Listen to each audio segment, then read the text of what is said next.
Hello guys, I am Shomiran Dotto and you're all following my video classes। आज का class का matter will be investment accounting. BCom third semester में belong करते हैं और उस पार्ट का हम लोग फिक्स्ड इंटरेस्ट बियरिंग सिक्योरिटीज़ मतलब डिवेंचर्स या स्टॉक का हम लोग देख चुके हैं। आज हम लोग देखेंगे इक्विटी शेयर्स के ऊपर। इक्विटी शेयर्स में अगर कोई इन्वेस्ट करते हैं, अगर हम लोग इक्विटी शेयर्स में इन्वेस्ट करते हैं, रैंडम हम लोग करते रहते हैं इन्वेस्टमेंट्स इक्विटी शेयर्स में, तो इक्विटी शेयर में अगर इन्वेस्ट करते हैं तो उसका कैलकुलेशन कैसे होगा, how to maintain the portfolio, how to maintain the account when I am investing in the equity shares. Because debenture में जब हम लोग इन्वेस्ट करते हैं तो उसमें काम इंटरेस्ट, एक्स इंटरेस्ट का काफ़ी सारा चर्चा हम लोग कर चुके हैं in the previous videos. But आज हम लोग जिस चीज़ के बारे में डिस्कस करेंगे that is all about whenever a person is in going to invest in the equity market.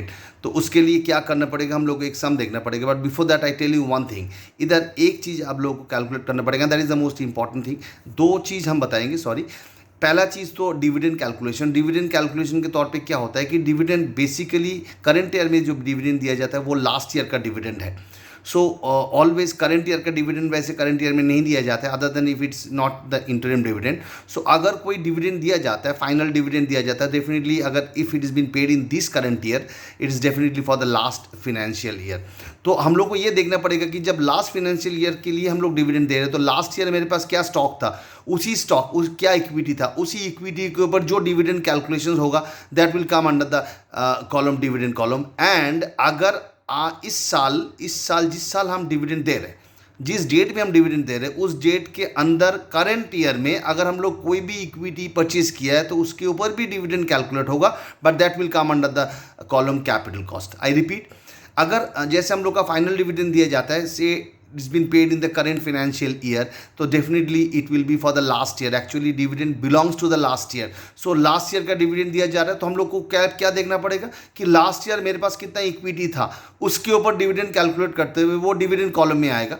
और जिस दिन डिविडेंड दिया जा रहा है, करंट ईयर का जिस दिन में डिविडेंड दिया जा रहा है, उस दिन तक करंट ईयर में अगर कोई भी नया फ्रेश इक्विटी हमने परचेज किया तो उसके ऊपर भी डिविडेंड कैलकुलेट होगा, but that will come under the head capital cost, जिसको हम लोग बोलते हैं प्री एक्विजिशन डिविडेंड। और डिविडेंड जो लास्ट ईयर के लिए दिया जाता है, लास्ट ईयर में अगर कोई इक्विटी था उसके ऊपर जो डिविडेंड होगा that will be post acquisition dividend. So ये प्री एक्विजिशन डिविडेंड और पोस्ट एक्विजिशन डिविडेंड के बारे में हम लोग चर्चा जारी रखेंगे जब हम लोग सम करेंगे। This is the one of the important matter in equity share account. जब हम लोग इक्विटी शेयर अकाउंट खोलेंगे तो ये एक इंपॉर्टेंट इशू होगा जो हम लोग देखे नहीं थे डिवेंचर के केस में। और दूसरा इशू ये होगा कि इधर जब भी हम लोग सेल के ऊपर, अगर हम लोग जब इक्विटी सेल करते हैं तो सेल के ऊपर जब भी हम लोग प्रॉफिट या लॉस कैलकुलेट करेंगे, इधर हम लोग कभी भी फीफो मेथड अप्लाई नहीं करेंगे, इधर always weighted average cost method apply करेंगे। So weighted average cost method apply होगा while calculating whether there is any profit और loss by selling the equity. So ये दो चीज़ दिमाग में रखते हुए हम लोग मूव करेंगे। हम लोग आज सम्स देखेंगे, एक दो सम्स देख के हम लोग एग्जाम्पल के तौर पे उसको समझने की चेष्टा करेंगे। एंड आई होप कि अगर वो दोनों सम समझ में आ जाएगा तो आप लोग आराम से आगे का कोई भी सम उठा के कर सकोगे। So let's move on to show you the sum first and then the solution. Well, sum number 9 from my mat, it is JK Limited held on 1st Jan 97 in 1000 equity shares of rupees 10 each of Munmun Limited at a book value of 14,250. Face value है इसका 10,000 और book value is, that means capital cost is 14,250. Following for the informations for the year 97, मतलब 1 जनवरी को ये hold कर रहा है, मतलब ये प्रीवियसली खरीदा गया है। 1 जैन को ये हेल्ड कर रहा है, मतलब it is been purchase previously. So उसके बाद नेक्स्ट है परचेज किया गया 1 अप्रैल 97 को 50 शेयर्स परचेज किया गया। Munmun limited declared and paid a dividend on 15 अप्रैल। मैंने क्या बताया, 15 अप्रैल मतलब करंट ईयर 97 में डिविडेंड दिया जा रहा है, तो 97 में डिविडेंड दिया जा रहा है, 97 में डिविडेंड दिया जा रहा है, मतलब ये 96 का डिविडेंड है, मतलब लास्ट ईयर का डिविडेंड है। तो हमने अभी क्या बताया था कि लास्ट ईयर का अगर डिविडेंड होगा तो हम लोग को देखना पड़ेगा लास्ट ईयर क्या होल्डिंग था। लास्ट ईयर मेरा होल्डिंग था 1000 शेयर्स ऑफ रुपीज 10 ईच। तो इसके ऊपर जो भी डिविडेंड होगा कैलकुलेट, मतलब 10,000 के ऊपर, ऑलवेज फेस वैल्यू के ऊपर कैलकुलेट होता है, 10,000 के ऊपर 20% जो कैलकुलेट होगा, this will be the dividend which is will be called as post acquisition dividend and will be recorded in the dividend column. Whereas 15th अप्रैल को हम लोग जब डिविडेंड दे रहे हैं, 15th अप्रैल तक करंट ईयर में एक ही परचेज हुआ। 15th अप्रैल हम लोग करंट ईयर में दे रहे हैं 15th अप्रैल को, और उसी करंट ईयर में एक ही परचेज हुआ, विद इन दिस डेट एक ही परचेज हुआ।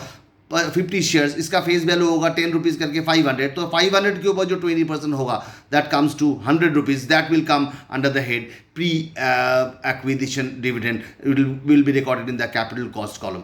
सो ये है डिफरेंस आप लोग का डिविडेंड कैलकुलेशन के लिए. हम लोग देखेंगे जब हम सम करेंगे. It was also declared on 13/6/97 bonus share at par. Bonus share के बारे में हम एक चीज़ बता दें कि बोनस शेयर कैलकुलेट होगा, उसको वैसे ही लिखना पड़ेगा, टू बोनस शेयर बोल के लिखेंगे. और बोनस शेयर के लिए सिर्फ फेस वैल्यू में हम लोग लिखेंगे जितना शेयर हम लोग को बोनस शेयर के तौर पे मिल रहा है. कैपिटल कॉस्ट कॉलम में कुछ भी नहीं लिखेंगे क्योंकि बोनस शेयर के लिए एक भी कॉस्ट नहीं लगता है. मतलब अगर हम लोगों को बोनस शेयर मिलता है किसी कंपनी से, so we don't have to pay a single penny for that. Just हम लोग का वो होल्डिंग बढ़ा देता है, तो हम लोग को फेस वैल्यू कॉलम में लिखना पड़ेगा बोनस शेयर्स के बारे में. But we are not suppose to write anything in the capital cost column. वैसे ही 450 का शेयर बेचा गया जिसमें ट्रांसफ़र कॉस्ट, ट्रांसफ़र चार्जेस दिया गया 25 रुपीज़ करके. इसका भी हम लोग कैलकुलेट करेंगे. एक चीज़ थोड़ा प्रिंटिंग मिस्टेक है, ये ट्रांसफ़र कॉस्ट जो है, ट्रांसफ़र चार्जेस जो है 25, ये काट दीजिए. ये हमने बिना कंसीडर करते हुए सम कर लिया. अगर इसको कंसीडर करना भी है तो सेल प्राइस से जस्ट लेस कर देना होगा. जो टोटल सेल प्राइस आएगा उससे ये लेस करना पड़ेगा. हमने जो सम किया उसमें ये कंसीडर नहीं किया, मैंने भूल गया था. So don't you have to worry about. अगर ये ट्रांसफ़र चार्जेस को आपको कंसीडर करना ही होगा तो जस्ट आप सेल प्राइस जो आएगा, सेल प्राइस से ये 25 रुपीज़ लेस कर दीजिएगा. सो ये हो गया. उसके बाद show the investment account for the year ended 1997 in the books of J K limited. सो हम लोग देखेंगे पूरा सम का सॉल्यूशन एक बार. तो for that just you have to wait and go through the sum properly. Sum number 9 मैंने अभी डिविडेंड, जो इंपॉर्टेंट इशू था डिविडेंड के बारे में वो मैंने समझाया, और एक इंपॉर्टेंट इशू था बोनस शेयर, उसके बारे में हम समझाए. और साथ ही साथ ये सेल हुआ, सेल के बाद प्रॉफिट या लॉस कैसे कैलकुलेट होगा ये हम दिखाएंगे थ्रू वर्किंग नोट. और जब भी हम लोग प्रॉफिट और लॉस कैलकुलेट करेंगे, it is always the weighted average cost which is to be applied. अब आप लोग के सामने सम नंबर 9 का सॉल्यूशन दिया हुआ है. Equity shares in Munmun limited account for the year ended 31 December 1997, जिसमें ऑलरेडी होल्डिंग था 1187 का. To balance brought down 10,000 share जिसका कैपिटल कॉस्ट था 1450. देखो मैंने वैसे ही फॉर्मेट ड्रॉ किया. Date particulars, face value, capital cost, dividend. इधर इंटरेस्ट की जगह डिविडेंड आ जाएगा. Date particulars, face value, capital cost, dividend. So इधर होल्डिंग था 1 जनवरी 1997 का. To balance brought down 10,000 shares, मतलब 1,000 शेयर्स जिसका दाम था 10 रुपीज़ करके, तो फेस वैल्यू हो जाएगा 10,000. Capital cost will be 14,250. That's it. उसके बाद स्ट्रेट अवे हम लोग जाते हैं 1 अप्रैल को हम लोग खरीदा गया 50 शेयर्स. तो 1 अप्रैल 1497 में खरीदा गया टू बैंक 50 शेयर्स, मतलब उसका फेस वैल्यू होगा 500 और 850 रुपीज़ में खरीदा गया. तो ये हम लोग लिख दिया इधर. उसके बाद स्ट्रेट अवे 15 अप्रैल को डिविडेंड मिला, 15 अप्रैल को डिविडेंड मिला, 15 अप्रैल डिविडेंड बाई बैंक करके डिविडेंड का एंट्री आएगा. इस तरफ आएगा, इट्स एन इनकम.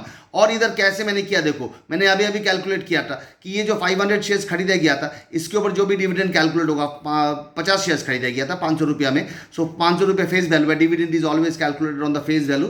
तो ये डिविडेंड फेस वैल्यू के ऊपर कैलकुलेट होगा 500, और इसका जो डिविडेंड पोर्शन आएगा that will be in the capital cost column consider to be pre acquisition dividend. और पहले का जिस साल का डिविडेंड दिया जा रहा है, एक्चुअली ये डिविडेंड दिया जा रहा है फॉर द ईयर 96, 97 में दे रहे भले हम लोग, बट 96 का डिविडेंड दे रहा है. उस साल कितना शेयर था मेरे पास, 10,000 रुपीज़ का शेयर था, मतलब 1,000 शेयर था जिसका फेस वैल्यू है 10,000. इसके ऊपर जो भी डिविडेंड कैलकुलेट होगा that will come under the head the dividend column, that will be considered as post acquisition dividend 20% of this. इसका कैलकुलेशन मैंने दिखाया नीचे में, आप लोग को दिखाएगा जरूर. Wait for the that. देखिए वर्किंग दिखाया गया है. Total dividend to be paid on 15/4/97 10,500 था.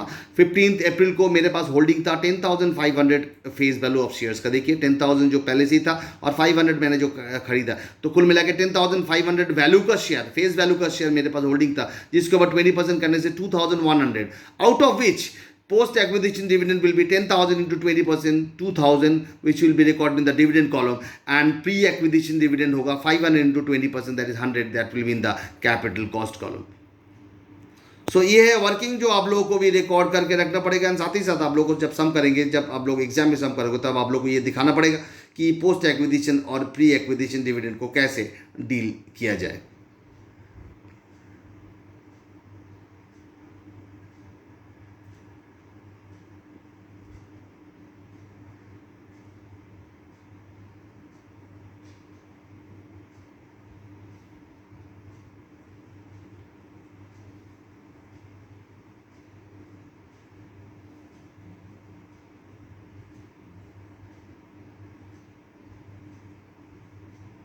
सो ये है वर्किंग। अब चला जाएंगे हम लोग सम में। स्टेट अवे डिविडेंड के बाद हम लोग को बोनस शेयर जो हम लोग को डिक्लेयर या कंपनी डिक्लेयर किया 13 जून को बोनस शेयर डिक्लेयर किया 3 shares for every 7 shares held. मतलब देखिए 10,050 शेयर्स हम लोग हेल्ड कर रहे हैं। ये 10,000 एक्चुअली वैल्यू है, तो हम लोग पकड़ लेते हैं 1,000 शेयर्स और इधर 50 शेयर्स, मतलब 1,050 शेयर्स हम लोग होल्ड कर रहे हैं। और उसी दिन हम लोग को बोनस शेयर मिल रहे हैं 3 शेयर्स फॉर एवरी 7। तो 3 शेयर्स फॉर एवरी 7 का अगर हम लोग कैलकुलेट करेंगे तो हम लोग का बोनस शेयर आएगा 4,500। आप लोग कल कैलकुलेट करके देख सकते हो। 10,1050 डिवाइड बाई 7 इंटू 3 करने से 1050 डिवाइड बाई 7 इंटू 3, क्योंकि बोल दिया गया कि फॉर एवरी 7 शेयर्स बोनस के तौर पे 3 शेयर्स दिया जाएगा एट पार बोल दिया है। So it's of no use, क्योंकि हम लोग को एक भी पैसा देना नहीं पड़ेगा। तो 7 शेयर के लिए 3 शेयर्स, तो 1050 शेयर्स के लिए 1050 डिवाइडेड बाई 7 इंटू 3 करने से 4,500 मतलब 450 शेयर्स आएगा। 450 शेयर्स का फेस वैल्यू होता है इंटू 10 करके 4,500। सो 4,500 टू बोनस शेयर सिर्फ फेस वैल्यू में लिखना पड़ेगा। ये 4,500 कैसे आया, अगर आप लोग को वर्किंग देखना है हम एक बार दिखा दे रहे हैं आप लोगों को, देखते जाइए। 1000 शेयर 1050 शेयर्स था डिवाइड बाई 7 इंटू 3 करने से आपका आएगा 450 shares at the rate of ₹10, that comes to 4,500। ये face value of the shares जिसको बोनस के तौर पे हम लोग को मिला। सो ये हो गया आपका बोनस शेयर का कैलकुलेशन। और बोनस शेयर का कैलकुलेशन मैंने इधर सिर्फ फेस वैल्यू में लिखा, देखो सिर्फ फेस वैल्यू में लिखा गया है, कैपिटल कॉस्ट में नहीं लिखा गया, क्योंकि फेस बोनस शेयर के लिए हम लोग को एक भी पैसा खर्चा करना नहीं पड़ता है।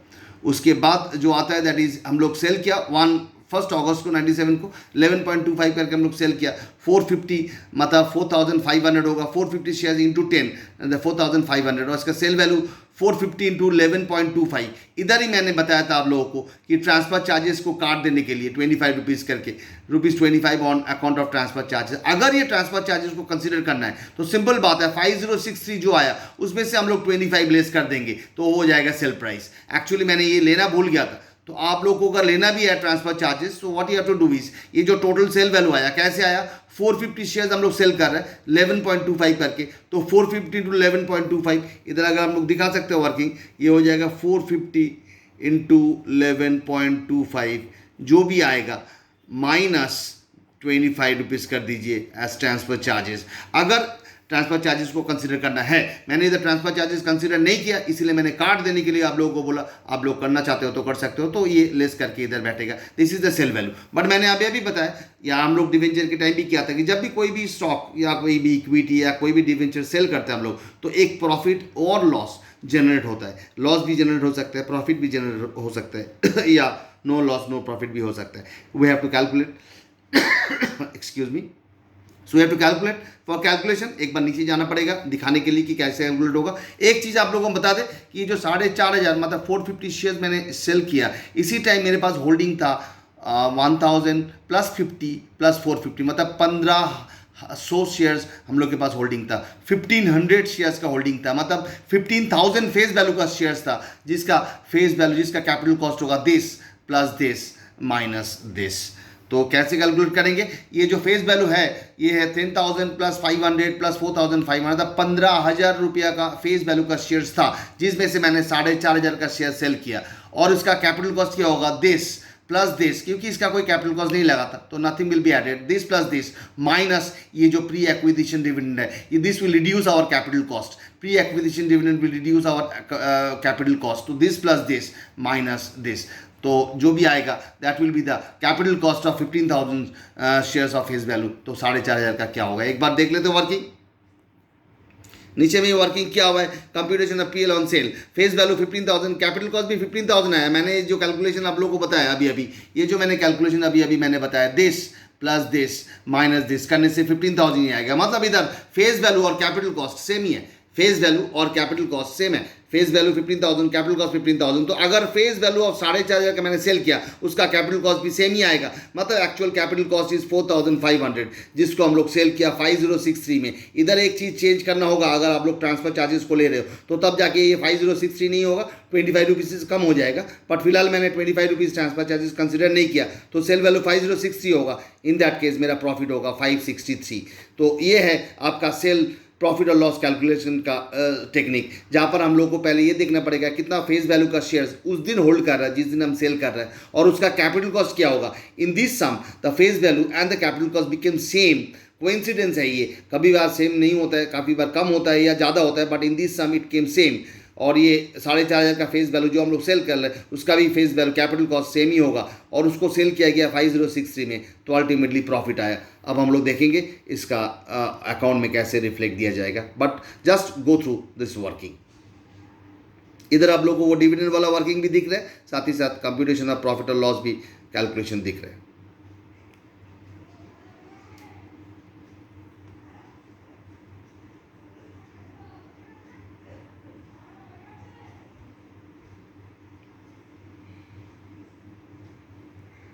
अब हम लोग अकाउंट में जाएंगे। अकाउंट में मैंने देखो सेल तो लिख ही दिया था पहले, प्रॉफिट को भी लिख दिया इधर, उसके बाद अल्टीमेटली बैलेंसिंग किया। बैलेंसिंग करने के बाद डिविडेंड का जो कॉलम होगा उसका बैलेंसिंग नहीं होता है, that will be transfer to PL account, क्योंकि डिविडेंड हम लोग का इनकम है। We are the investors, we are opening this account just to maintain the portfolio, so our dividend which we have received will be treated as income and that will be transfer to PL account, just like the way we have transfer the balancing figure of interest in case of debenture account to the PL account. So this is all about, जैसे normally balancing होता है वैसे balancing करेंगे। Face value column वाला normal करेंगे, capital cost वाला normal करेंगे, बस डिविडेंड कॉलम वाला बैलेंस नहीं करेंगे, क्योंकि डिविडेंड कॉलम का जो भी अमाउंट होगा वो पीएल में ट्रांसफर किया जाएगा।